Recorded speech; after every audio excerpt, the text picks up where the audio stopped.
நேற்று வச்ச நாட்டுக்கோழி குழம்பை இன்றைக்கி எப்படி வதக்குறதுன்னு நான் சொல்லி தர போகிறேன்.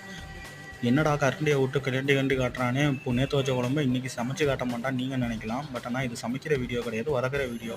கட் பண்ணி வச்ச பீஸை எல்லாத்தையுமே எடுத்து கிசான் ஜாமை ஊற்றி அதில் கொஞ்சம் தக்காளி பேஸ்ட்டு, இஞ்சி எல்லாத்தையும் போட்டு ஒரே கலக்கா கலக்கி அதில் கொஞ்சம் தயிரை போடுங்க.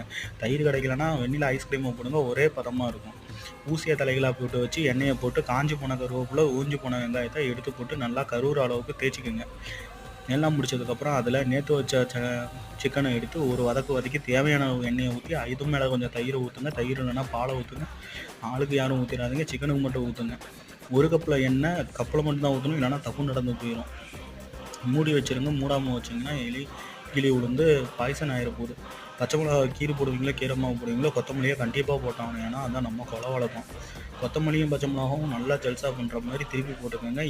நேற்று வச்ச குழம்பு இன்றைக்கி வச்ச மாதிரி ரெடியாக